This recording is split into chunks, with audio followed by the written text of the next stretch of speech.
कभी सोचा है कि हजारों मील दूर चल रहा कोई झगड़ा हमारे घर और हमारी इकोनॉमी पर कितना गहरा असर डाल सकता है?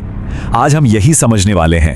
ICRA की एक रिपोर्ट के जरिए देखेंगे कि पश्चिम एशिया में जो तनाव बढ़ रहा है उसका भारत की अर्थव्यवस्था के लिए आखिर मतलब क्या है।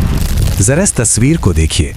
दुनिया की लगभग 20% लिक्विफाइड नेचुरल गैस यानी LNG सिर्फ इसी एक पतले से समुद्री रास्ते से गुजरती है। अब सोचिए, अगर इस रास्ते में कोई रुकावट आ जाए तो क्या होगा?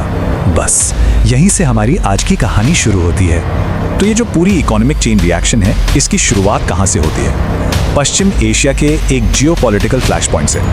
देखिए, हुआ क्या है कि हाल ही में अमेरिका और इजराइल ने ईरान पर कुछ हमले किए और फिर ईरान ने भी पलटकर जवाब दिया। इन जवाबी कार्रवाइयों ने पूरे पश्चिम एशिया को हिला के रख दिया है।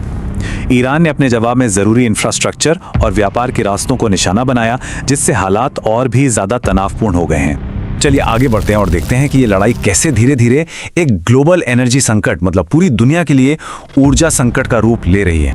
ये है स्ट्रेट ऑफ हॉर्मुज या हॉर्मुज जलडमरू मध्य। ये दुनिया के सबसे जरूरी समुद्री रास्तों में से एक है, एक तरह का चोक पॉइंट। ईरान की हालिया हरकतों ने इस रास्ते में रुकावट डाल दी है, जो समझिए कि ग्लोबल ट्रेड की लाइफलाइन है। अब ये आंकड़ा देखिए, ये वाकई में चौंकाने वाला है। इंटरनेशनल एनर्जी एजेंसी के मुताबिक इस लड़ाई से जो पश्चिम एशियाई देश प्रभावित हुए हैं, वो सब मिलकर दुनिया का 30% कच्चा तेल पैदा करते हैं। मतलब दुनिया का लगभग 1/3 तेल। ये बहुत बहुत बड़ी मात्रा है।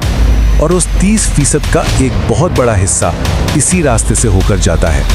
दुनिया भर में जो तेल जहाजों से भेजा जाता है, उसका 25% हिस्सा इसी स्ट्रेट ऑफ हॉर्मुज से गुजरता है, जहां अब रुकावट है। तो अंदाजा लगाइए कि रास्ता कितना ज्यादा नाजुक है।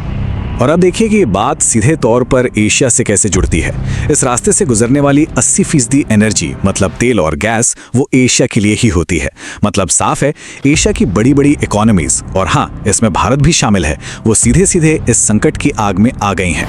तो अब सवाल ये उठता है कि ये जो ग्लोबल एनर्जी क्राइसिस है, ये भारत के लिए एक इकोनॉमिक शॉकवेव यानी एक बड़े आर्थिक झटके की लहर कैसी बनता है। आइए समझते हैं।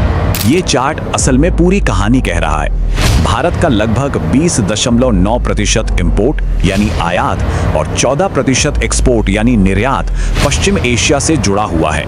मतलब साफ है, वहां कुछ भी गड़बड़ होती है तो उसका सीधा असर हम पर पड़ता है। तो इसका सबसे बड़ा असर कहां दिखता है? भारत के करंट अकाउंट डेफिसिट यानी CAD पर। ये एक डोमिनो इफेक्ट की तरह काम करता है। पहला डोमिनो, कच्चे तेल की कीमतें बढ़ती हैं। दूसरा, भारत का इंपोर्ट बिल बढ़ जाता है। और तीसरा, हमारा करंट अकाउंट डेफिसिट मतलब घाटा और भी बढ़ जाता है। ICRA की रिपोर्ट इस असर को और साफ कर देती है। उनके एनालिसिस के मुताबिक अगर कच्चे तेल की औसत कीमत में सिर्फ $10 की भी बढ़ोतरी होती है तो देश का CAD 30 से 40 बेसिस पॉइंट्स तक बढ़ सकता है। ये एक डायरेक्ट और बहुत बड़ा फाइनेंशियल इम्पैक्ट है। अब तेल की कीमतें बढ़ने का असर महंगाई पर भी पड़ता है, लेकिन थोक और खुदरा महंगाई पर इसका असर अलग अलग होता है।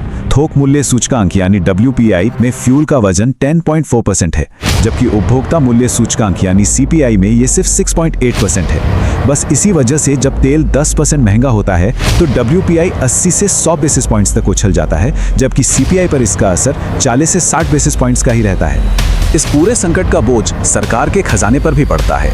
अगर तेल की कीमतें लंबे समय तक ऊंची रहती हैं तो सरकारी खजाने पर 3 तरह से दबाव बनता है। पहला, ऑयल मार्केटिंग कंपनियों से मिलने वाला डिविडेंड कम हो सकता है। दूसरा, सरकार का फर्टिलाइजर सब्सिडी बिल बढ़ सकता है। और तीसरा, कॉर्पोरेट टैक्स कलेक्शन पर भी दबाव आ सकता है। और इन सब का निचोड़ क्या है? सबसे बड़ा खतरा कि ये संघर्ष वित्त वर्ष 2027 के लिए ICRA के 7.1% के GDP ग्रोथ अनुमान के लिए एक बड़ा रिस्क है। सीधे शब्दों में कहें तो देश की ओवरऑल आर्थिक तरक्की की रफ्तार धीमी पड़ सकती है। तो चलिए अब बड़े बड़े इकोनॉमिक नंबर से हटकर ये देखते हैं कि जमीन पर भारत की स्पेसिफिक इंडस्ट्रीज पर इसका क्या असर हो रहा है। देखिए, लिस्ट काफी लंबी है।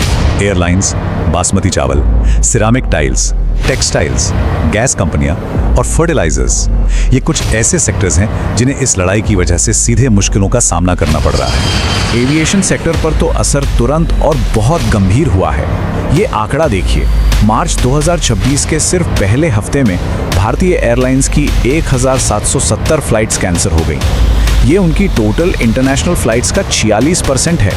ये सच में एक चौंकाने वाला आंकड़ा है। अब बात करते हैं बासमती चावल की, और ये चार्ट देखकर तो आप और भी चौंक जाएंगे। भारत का जो अरबों डॉलर का बासमती चावल का एक्सपोर्ट है, वो इस झगड़े वाले इलाके पर कितना ज्यादा निर्भर है। हमारे कुल बासमती एक्सपोर्ट का 75% हिस्सा पश्चिम एशिया ही जाता है।